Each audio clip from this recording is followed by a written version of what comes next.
মানুষের বর্তমানে আসলে যে অন্তরের যে হিংসা বা ঘৃণা কোন লেভেলে যাইতে পারে ভাই।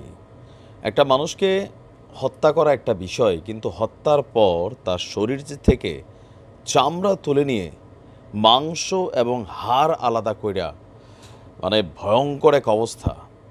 কসাই প্রফেশনটা এটা খুব খারাপ প্রফেশন সেটা বলার সুযোগ নেই। কসাই ভাইরা থাকার কারণেই আমরা গরু ছাগল বা বিভিন্ন সময় যে মাংস খাই সেটা তাদের কল্যাণে তারা এটাকে একটা প্রফেশন হিসেবে নিয়েছে। তবে কিছু কিছু কসাইয়ের কারণে এই কসাই শব্দটা আসলে একটা নেগেটিভিটি তৈরি করে। দর্শক, ভারতের কলকাতায় নির্মম হত্যাকাণ্ডের শিকার হয়েছে আমাদের ঝিনাইদহ ৪ আসনের সংসদ সদস্য আনোয়ারুল আজিম আনার। পেছনে রয়েছে নানান গল্প। স্থানীয়ভাবে চোরাচালান তিনি নিয়ন্ত্রণ করতেন, স্থানীয় রাজনৈতিক দ্বন্দ্ব, পাশাপাশি ভারতে যাওয়ার পর তাকে হানি ট্র্যাপে শিলাস্তি নামক এক যুবতীর মাধ্যমে সেই ফ্ল্যাটে নেওয়ার পর যা যা ঘটেছে সেই গল্পটা আমরা আপনাদেরকে জানিয়েছিলাম। আর আজকে যেই কসাই এই ঘটনা ঘটিয়েছে, বাংলাদেশেরই যুবক, তবে সে দীর্ঘদিন যাবৎ মুম্বাইয়ে থাকে।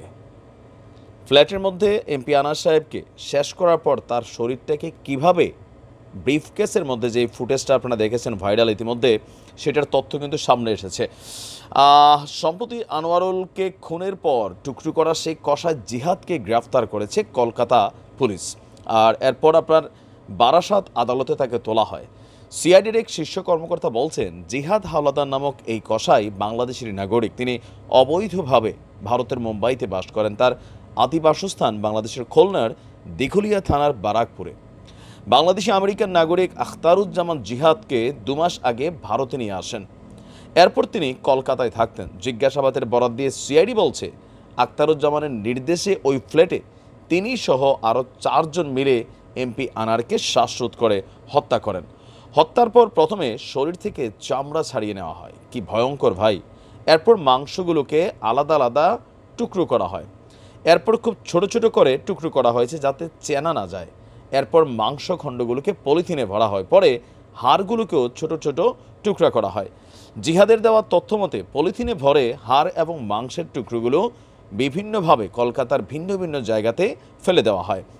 পশ্চিমবঙ্গ সিআইডি ইতিমধ্যেই পলেরহাট থানার কৃষ্ণবাটি সেতুর কাছে বাগজোলা খালে তল্লাশি চালায়। খালটি নিউ টাউন এলাকার ওই ফ্ল্যাটের সামনে দিয়ে বয়ে গেছে, তবে সেখানে কোনো কিছু ওইভাবে পাওয়া যায়নি। আমাদের বাংলাদেশের ডিবি পুলিশ বলছে যে তার কি বলা হয় যে মানে বডিকে কোথায় কোথায় ফেলা হয়েছে সেটার জন্য অভিযান চালাচ্ছে। অপরদিকে আপনার ৮ দিনের রিমান্ডে এই ঘটনার মূল পরিকল্পনাকারী শিমুল ভুইয়া ওরফে আমানুল্লাহ আমান, তার সহযোগী তানভীর ভুইয়া এবং তাদের হানি গার্ল শিলাস্তি রহমান, তাদেরকে কিন্তু গ্রেপ্তার করেছে পুলিশ। আর আজকে তাদেরকে ৮ দিন করে রিমান্ড মঞ্জুর করেছেন আমাদের আদালতের যিনি ম্যাজিস্ট্রেট আছেন দিলরুবা আফরোজ। ভাই, মানে কেমনে সম্ভব চিন্তা করেন। ক্ষমতা চিরস্থায়ী না, এগুলো মাথায় রাখা উচিত। একজন ব্যক্তি যতই অপরাধী হোক ভাই, বললাম না যে মানুষকে মারা এক জিনিস, কিন্তু মারার পর এই ধরনের ঘটনা করা সেটা আসলে কতটুকু বিবেকের কাজ। দৃষ্টান্তমূলক শাস্তি চাই, দৃষ্টান্তমূলক। মানে এরকম ঘটনা পুরা মানুষের অস্তিত্বকে, ভেতরের মানুষটাকে নাড়া দেয় যে আমরা আসলে কতটা জিঘাংসামূলক মেন্টালিটি নিয়ে আসলে চলি। ভালো থাকুন।